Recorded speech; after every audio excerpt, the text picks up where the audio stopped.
hemos sido excluidos, sino también en el marco de Yogo, por ejemplo, solo menciona una vez la palabra discapacidad, el marco Yogo 2005-2015, y citaba solo una vez, repito, la palabra discapacidad, y dice que debe fortalecer los mecanismos de las redes de protección social para ayudar a los pobres, los ancianos y los discapacitados.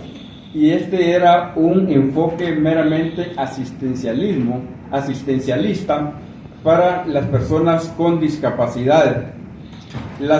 Según el informe mundial de discapacidad, el 15% del total de la población son personas con discapacidad y un 43.4% son personas con discapacidad mayores de 60 años. Entonces aquí se cruza edad con discapacidad.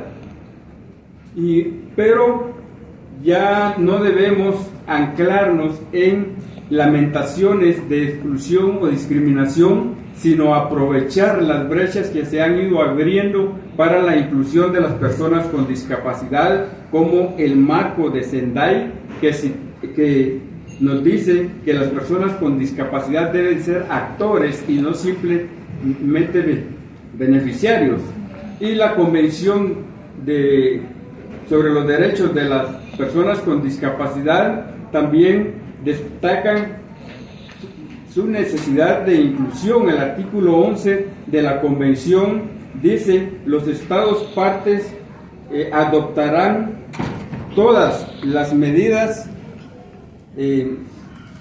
necesarias para garantizar la seguridad y protección de las personas con discapacidad en situaciones de riesgo, incluidas situaciones de conflicto armado, situaciones de emergencias humanitarias y desastres naturales.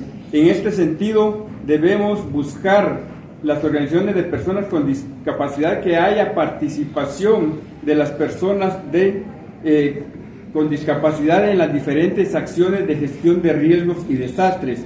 El marco de Sendai y la PSGIR nos abren la puerta y marcan el camino para la inclusión de las personas con discapacidad en la RRD. Lo marcan abogando por la participación y empoderamiento de las personas con discapacidad. La participación de las personas con discapacidad es muy importante, ya que la Convención dice nada sobre nosotros sin nosotros.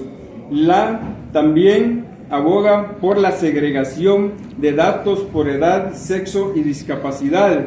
Y es que, por ejemplo, se focalizan puntos de riesgo. En Guatemala se habla de que hay 10,000 puntos de riesgo, pero no hay una georreferenciación de cuántas personas con discapacidad pueden ser afectadas a la hora de un desastre. Factor importante, la accesibilidad y el diseño universal. Recalca la PSGIR que es un requisito importante a considerar en todas las acciones de la gestión de riesgos y desastres.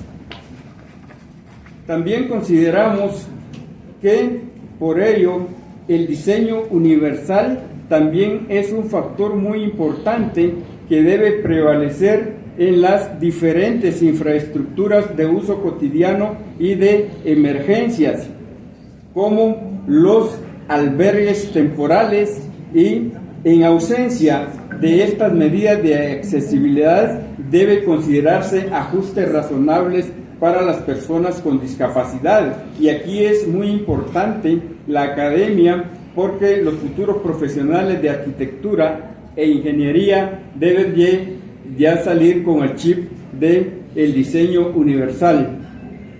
Debemos también poner en práctica lo que dicen los 3 referentes globales de la acción humanitaria sobre discapacidad.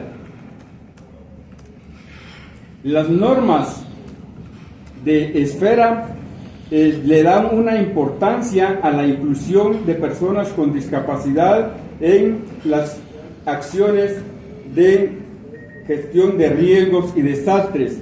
Las directrices del Grupo Interagencial de Naciones Unidas sitúan a las personas con discapacidad en el centro de la acción humanitaria, y estas guías fueron consultadas con las personas con discapacidad en una consulta regional en Quito, Ecuador, y una global en Madrid, España, en el 2018. También están las guías ECO sobre inclusión de personas con discapacidad, que promueven la inclusión de este sector en estas acciones.